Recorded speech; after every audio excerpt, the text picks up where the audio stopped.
Welcome back to the Journey of You podcast.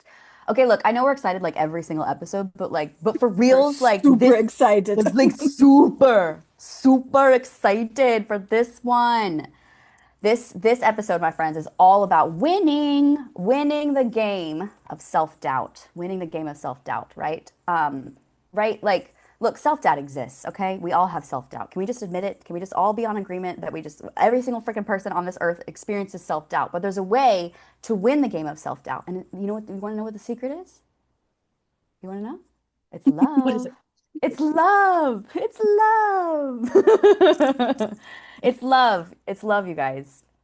And we always have a choice. We always have a choice of what vibration. We've talked at extensively about everything in this universe is vibration. Self-doubt is a vibration, love is a vibration, and we're here to share the high vibes with you. And so, like, let's come up into the high vibes of love.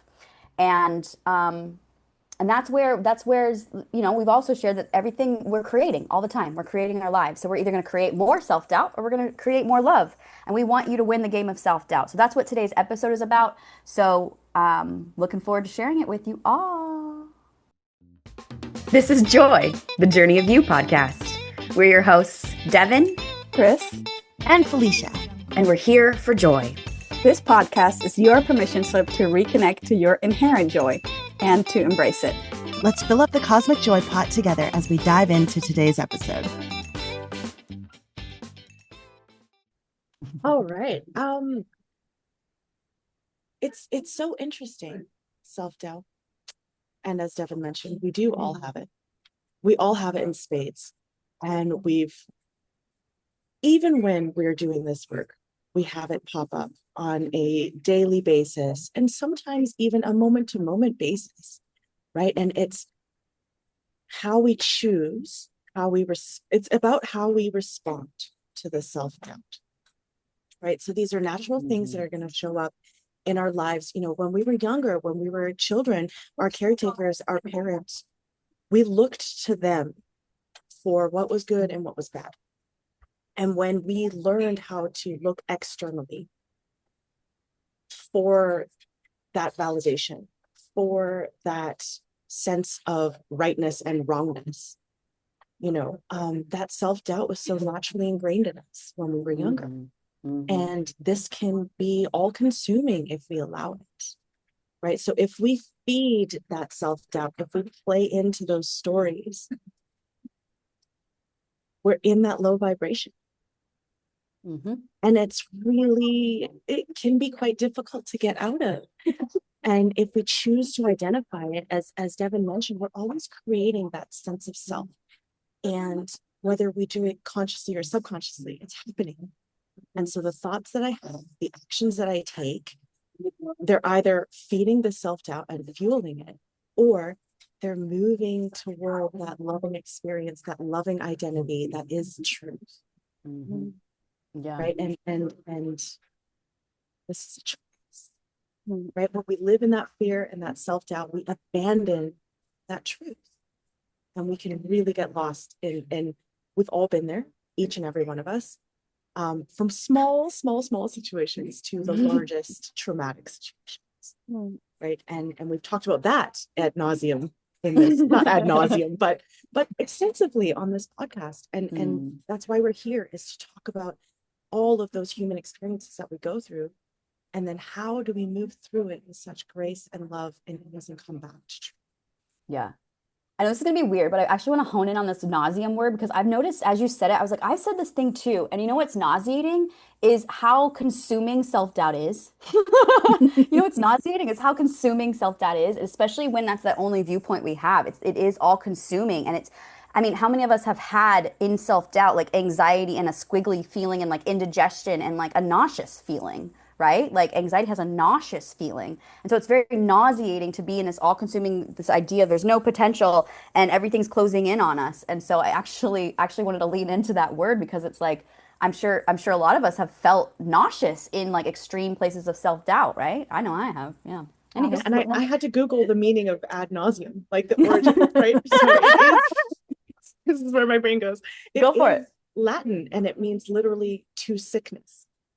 So And I want to add that, when we are in self-doubt, what you said, Felicia, like growing up, we were taught to doubt ourselves in order, like it's a survival mechanism, right? And that's why it gets so fierce because when we doubt if we're doing the right thing, if we're on the correct path, if we're fitting in or not, it's really about our survival instincts. And that's why it's the lowest vibration. We're in survival mode, not in thriving, right? And that's Hmm. why it feels like essentially we're self-abandoning our soul frequency because that is love, right? So we're Hmm. abandoning that, but we're protecting our ego. And that's why it feels so visceral and so real and so like all, Nauseating. yes. Visceral. When you said visceral, it's like you feel Visceral. that in your body, in your Yes. cells. Oh my God, Yes. this is exactly what I help with people with. It's like it's just like it entraps into our cells and our Hmm. physiology starts to take over and we become ill. And this is Hmm. where so many people are ill because of this pervasive self-doubt. Because when you have that truth of your soul, it's like when you're connected into that, it's a whole other ballgame. It's a whole other Yeah, thing. because when you look at self-doubt, what that is really, I mean, shame and guilt and all that is you're doubting yourself, right? And those are like all the lowest vibrational frequencies that we can Mhm. even experience, right? Yeah. So, and when Yeah. that ingrains into the body, that's Mhm. fierce, like Yeah. And right, and intense. that's why it's critical to know thyself, right? We Mm, named this podcast The Journey of You, right? It's joy, but it's the journey of you. You are you, and to know you is the journey. It's like it's so critical to know thyself. And so we want to lean into more of you knowing yourself from True. the love lens, from the love Yes. lens. Your because true self. that is our essence, right? And when we align with that, it's like it's like when you light a candle in a dark room, there cannot be darkness. Like, and that is connecting to your essence, and that will transmute that darkness, that will transmute the doubts. And I call them the doubt gremlins because they visit me very regularly. And they used to be super convincing, and I used to abandon all these projects and things that I wanted to do, but they're just here to have a conversation and to, like ask you, are you on the right path? Like, is this what you really want? Yes or no? How can you Mhm. improve that? Yes or no? Right. But it's like about having that conversation and not about becoming and identifying with that Yes. and yes, embodying it and becoming nauseous. Yeah. Because the truth is, in love, everything gets to exist, right? Like we're living in a sea of love. Everything here is love. Self-doubt lives within love. Like it's Mm. in this big experience of life, self-doubt is part of it. But love is The antidote. the antidote. It's the most powerful tincture on this earth. And Like you know it's, what's yeah. beautiful about that is when you look at a newborn baby, Oh, when you look at a newborn baby, there's no part of you that thinks, man, look at that baby. It doesn't deserve love. mm, Mm. You automatically love this baby unconditionally. And it doesn't have to be your baby. Okay. Just see this innocent, loving little being. And you know in your heart of hearts that it deserves love. We were mhm, all these little babies. And our truth is that moment that when we came out, we are still that person. We are mhm, still that love. And these self-doubts, these worries, these fears, these anxieties, they've been learned behaviors over time. Mhm. And the truth is coming back to and unconditioning ourselves, right? From those stories that we've been told or that we've told ourselves over time that I don't deserve this or I'm not good enough for this. And when we sit with this, we're here today to bring you back into the truth of your love, to the truth of the love that you are. And mhm. that, as Devin said, that's the tincture. Mm. Yep. That's how we win this game, right? Life's a game. Life is a game. And when we start to see life as a game and you realize how to work in the game and how to use love and use the magical tincture, it's like we can just put that on everything. Like tinctures is like it's everywhere, right? It's the most unconditional, ever giving medicine that there is. And it's so sad, right, that so many people aren't tapped into it. And it's just like we just want to ooze it out to you. And but it's oozing because it's actually already there. The oozing is my excitement and my vigor for you to just get it.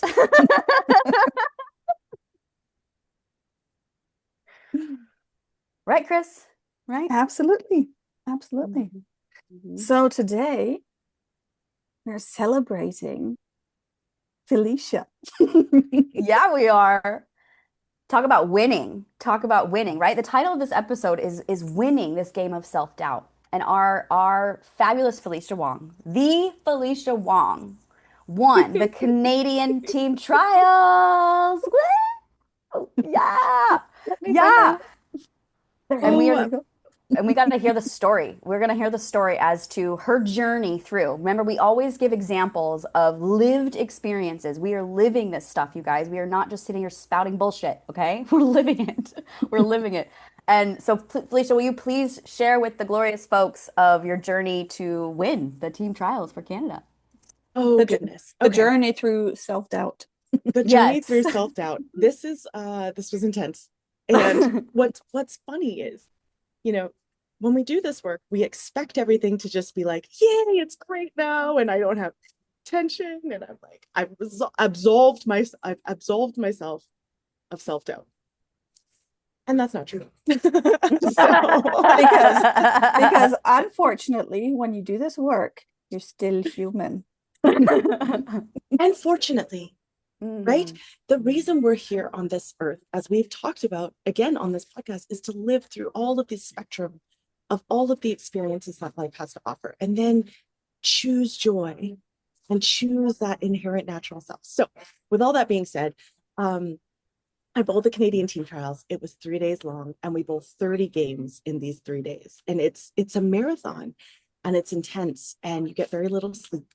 And um, the first 2 days were quite ridden with self-doubt, rife with self-doubt. And I couldn't find my footing, and it didn't feel very comfortable. And I like in bowling, there's oil on the lanes, right? And the oil is put out in different ways to either make the lanes more challenging or to make them the play easier.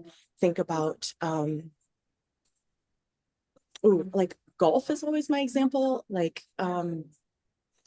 if you have a really easy golf course versus like a US Open type golf course, right? So at the Canadian team trials, we're bowling on oil patterns that are world level type of oil patterns that make it very challenging. They make you have to analyze every shot and your ball motion, right? And I just wasn't in the first, at least the first 2 days, or sorry, the first two blocks that we bowled, I wasn't seeing the ball motion. I wasn't feeling my feet, my rhythm. I couldn't really get settled and grounded.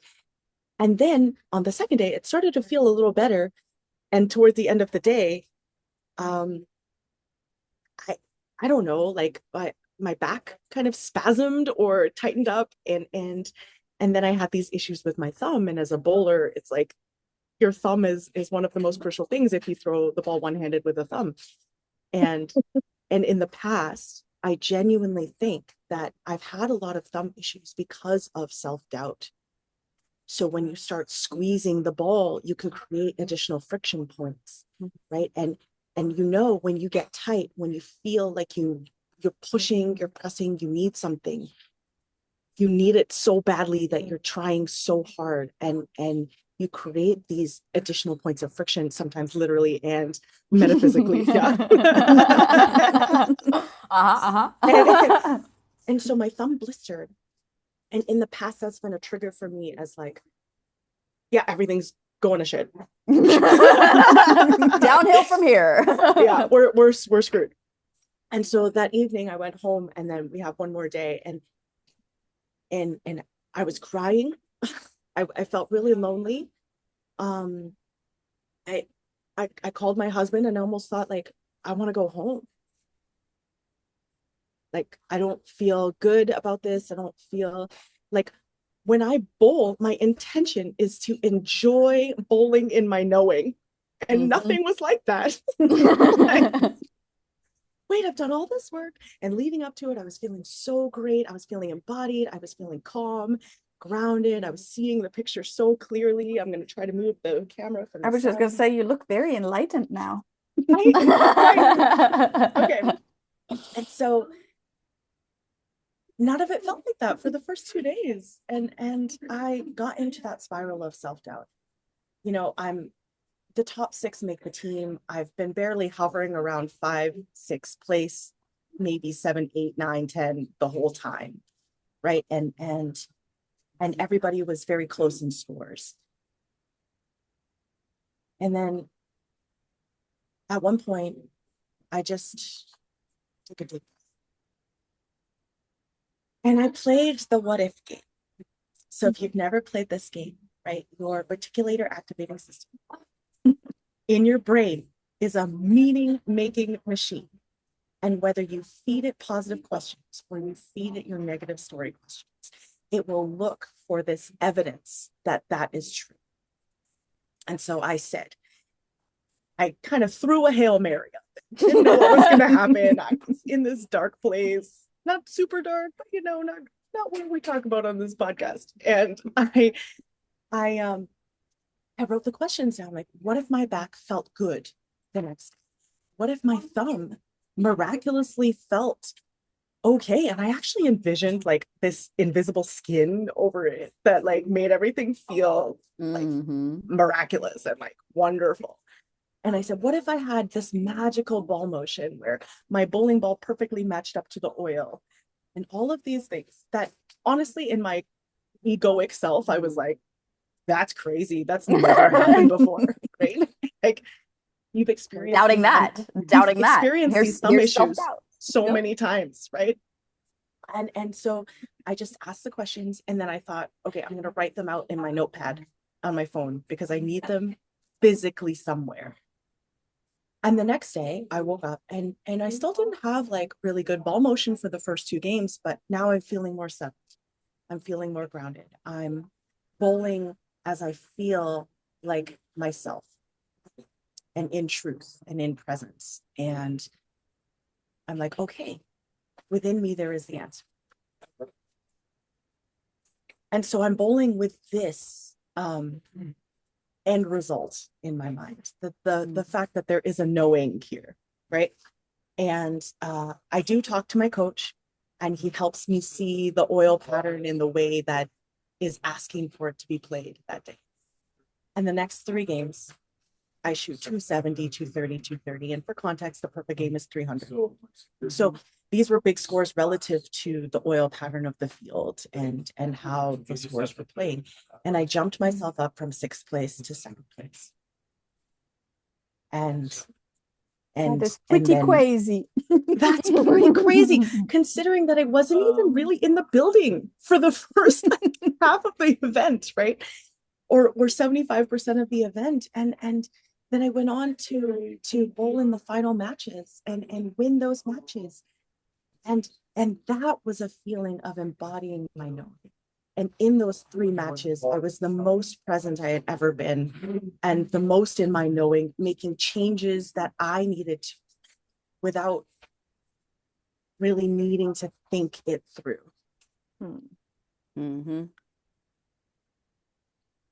And that was the transformation, winning that game of self-doubt. And it's funny because during one of my sessions with Chris at one point, because when we do things with our whole hearts, we can get quite serious about them. And we're like, we need to do this, right? And Chris had asked this one question, like, who decided to ever take this so seriously?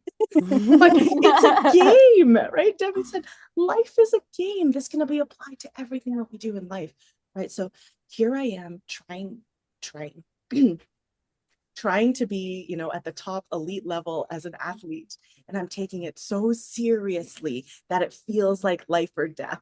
Mm-hmm. And then when we expand into that place of like curiosity, wonder, joy, love, how can I flow with this instead of against it? So when changes, when you need to adapt in bowling to how the oil is playing, because every time you throw a bowling ball down the lane, it moves the oil.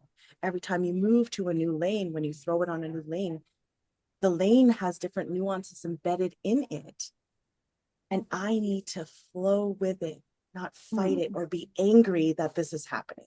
Mhm.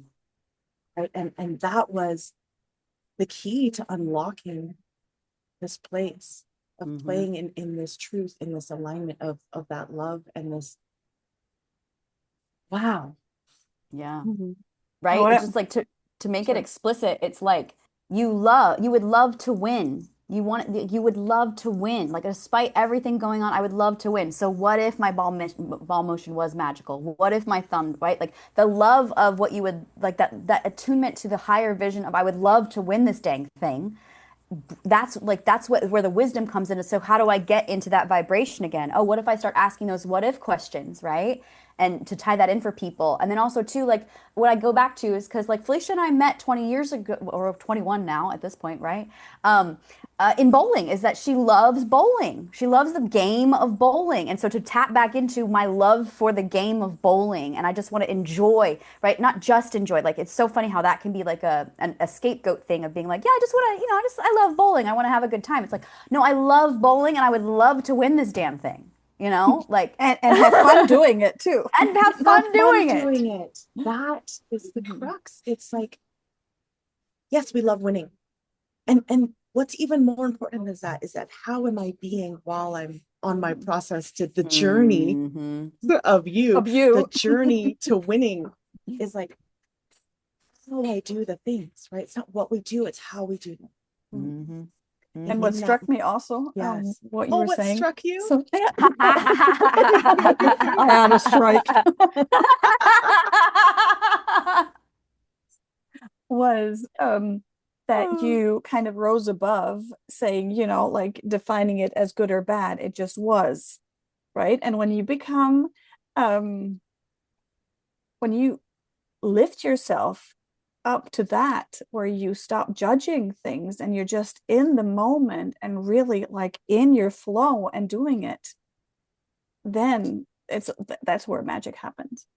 And that's why when we judge anything into, however we define things, whatever we tell our stories, that's when we take out the magic. But when we can like suspend the judgment. Lower vibration. Exactly. Yeah. The word that came to me, I love that you brought that in, Chris, because when Felicia was first sharing her story, it reminded me of just like the recipe for basically when she was talking about the oil patterns and the lanes and everything, it's like it's a recipe for overthinking, right? Like these things, like even in a US Open, and just you could apply the same thing of any endeavor that you go into. There's going to be a field that is going to invite you and want you could have the opportunity to get into overthinking. And that's one way that you could do that. But that's going to be strewn with self-doubt of that we don't think we know all the ways and all the perfect things, because like how are we supposed to know everything?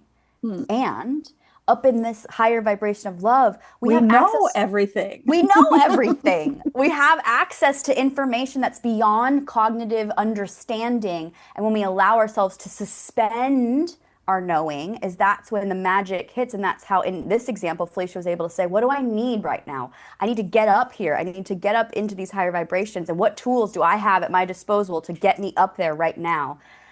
So it's like such a keen example of real time how we apply this, right? Yeah. I may, right? Oh, look, you're enlightened again. I love the light like that. It's awesome. Be this way with like rays. Just hold it. There you go.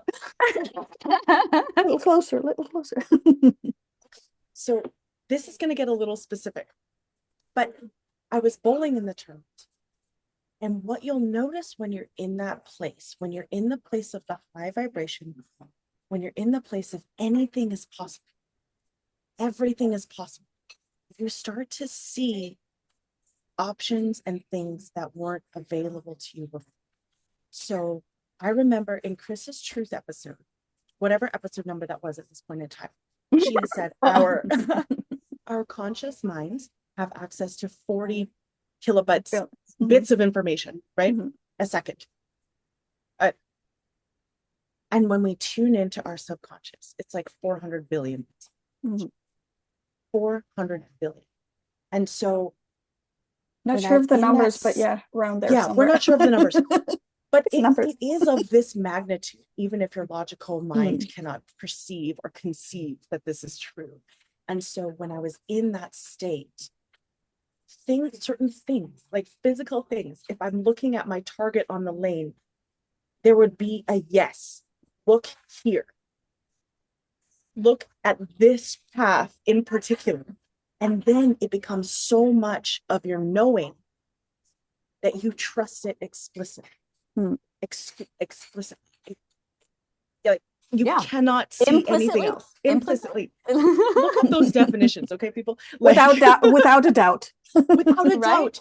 You just know with every cell in your being. It's like literally lit up for you this time. And this is the magic that can happen every day. Even if you're like, this is a silly example, but even if you're thinking about what do I want to eat today? Okay, when you're in that space, something will light up and be like, oh yes, this, I want this. To me, it's always like, you know, when you have a lock and you turn it and it goes like click, that's it. You know, and it's like, this is truth.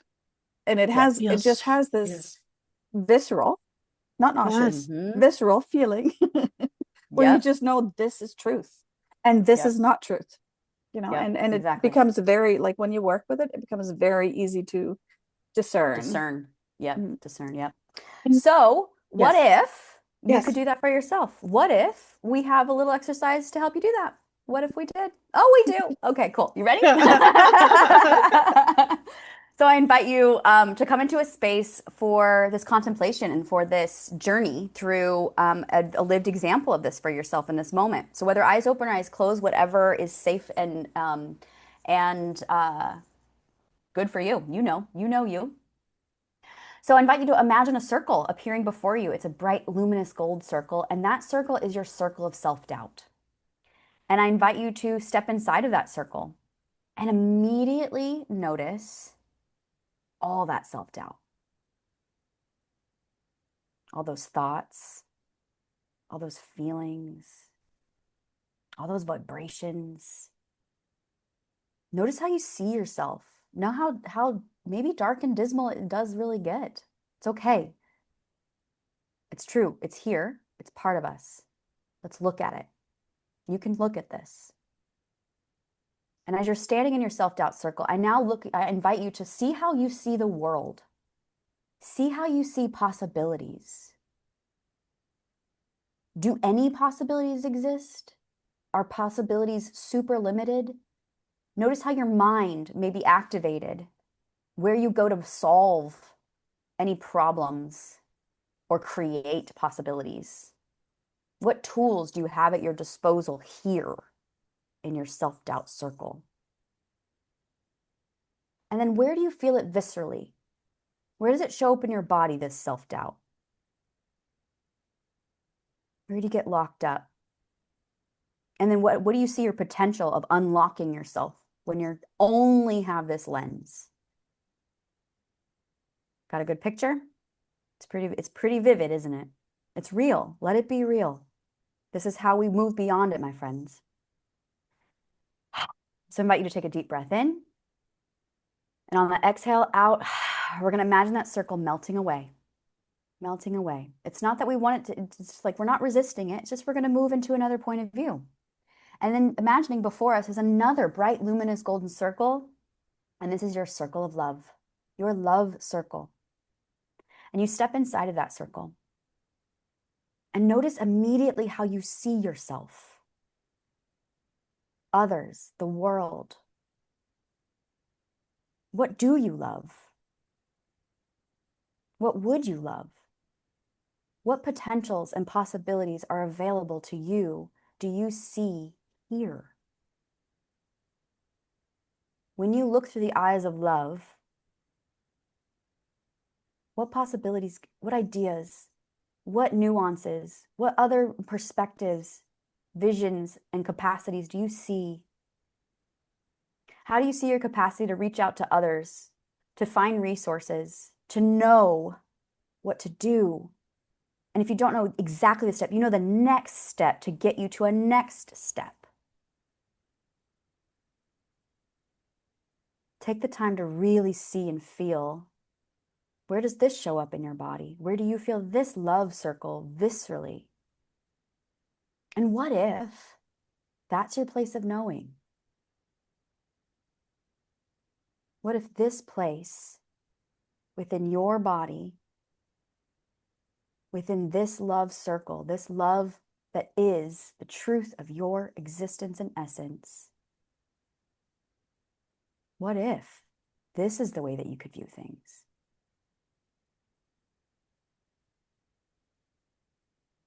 And then I invite you now to make a choice. What would you love? Which of these circles would you love to start leaning into more? Not knowing how, but right this moment, make a choice. And as you do, notice what happens within yourself when you do. What are you more aligned with? What space may be opening up in you? What tension may be leaving you? How does your body and your breath feel?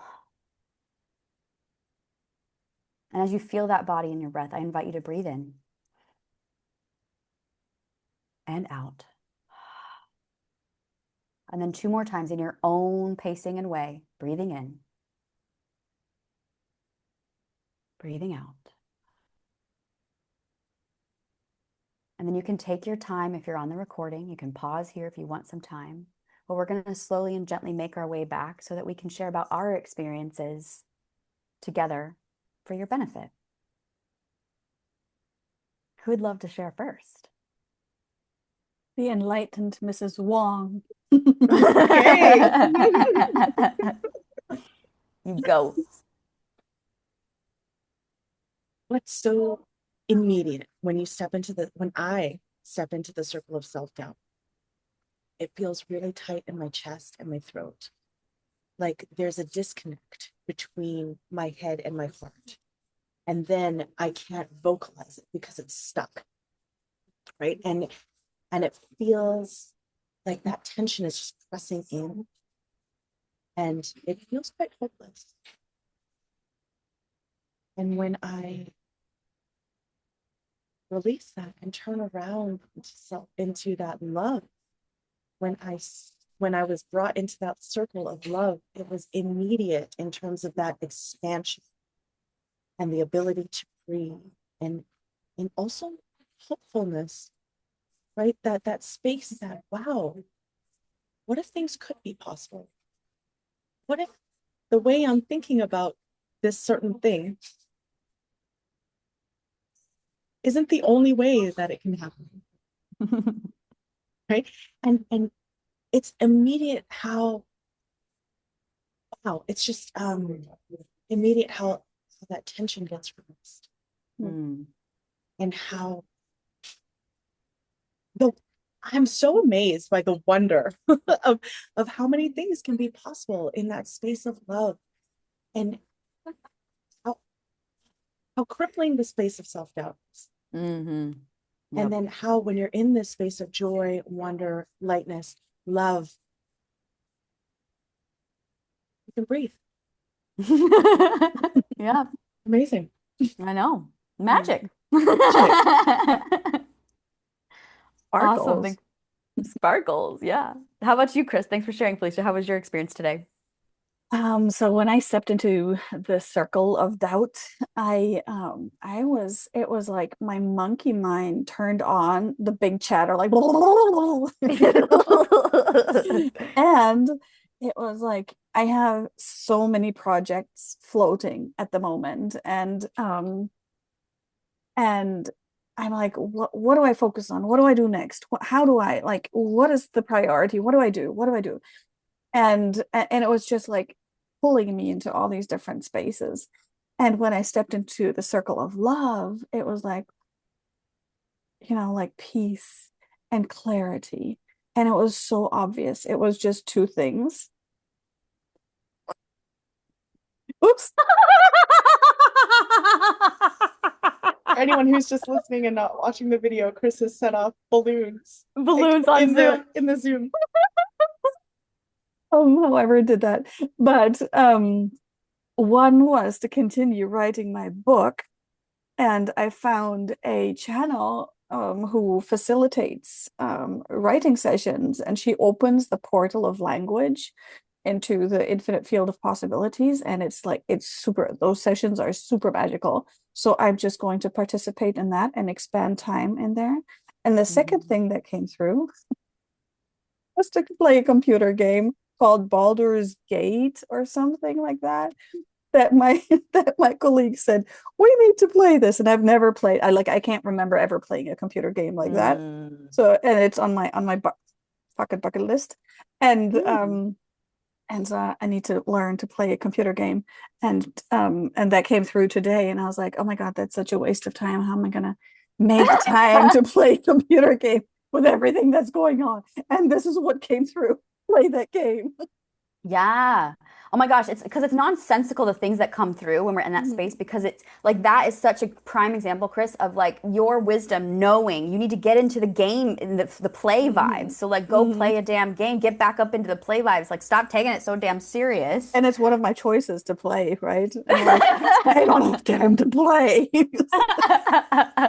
It's so much, right? That overthinking brain will really rationalize why we have no time to play, but like Mhm. play is the answer, love is the answer. And when we're in that, we are totally recalibrating, refocusing, reorienting. And it's a vibrational thing. So when we are reorienting and recalibrating to these vibrations, it's nonsensical how we do that, right? It's nonsensical. But if you're trying to make sense of everything, you're gonna stay in a certain sensical paradigm. But it's if you just bust out of being sensical for just like a hot minute, just like right, you just notice during this demonstration, you can get up out of it. You can have Mhm. an experience. So it's like, what if you were learning to do that in your life? What if you were applying these very principles out, you know, like not just for like mini periods of time, you're living it. And we want that for you. We're over here living this life, living love. That's why we can be who we are. And we want to help you guys. We are here to be of service to human beings, knowing themselves and living a life that they love and living a high vibe life. So your bridge, your invitation here is to learn how to live a love life, a life that you love, a high vibe life. And however that looks for you is going to be different. You know your path, but you have to tap into that place within you, and we're going to help guide you. We've helped guide you there, and we will continue. We're going to have more episodes. And right now, decide for yourself. And like, if I were to, like, what's obvious for me? How could I learn this? It could be going to coach with Chris, could be coaching with Felicia, could be coaching with me. It could be going down a whole other different path. We don't know. You do. Something to add. Please. In one of my many, many sessions of coaching, okay, the answer was like to discover your purpose through play. Mhm. And one of my insights that I got during that time was to do cartwheels every day. Yeah. And like you Oh, I said, it can be remember that. Yeah. nonsensical. Yes. And and it's about getting into that childlike wonder, that state of like, wow, if I can play and let my heart be light, Yep. bring that vibration, the more that you bring that vibration into your life and then choose it again and again for yourself, the more Mhm. obvious it will become that you're like, yes, life is a game. Why do I have to take it so seriously? And we'll need those reminders again and again. And so Mhm. we're asking, offering to you this space of choice Mhm. and choosing play and choosing Mhm. love. Mhm. And that is how you win the game of self-doubt. Easy That's as how you that. win. That's Do how you cartwill win. every That's how day. you win, folks. Honestly, mine, I was Like gonna share, computer mine was games. dancing. Mine was Yes. dancing. Like when I was like, it was just like, dance, Devin. Like go back to that free child who loved to dance and play to funky songs and do funky moves, right? So find your medicine, learn your medicine for love and play, folks. And so, if you're on Spotify, hit up the poll. Let us know. Let us know your point of view on things in our poll on Spotify. If you're on YouTube, like, comment, follow, and so that you can be notified when more joy is being cast out in the world for you to learn from. And until next time, much love to you all. Bye. Bye.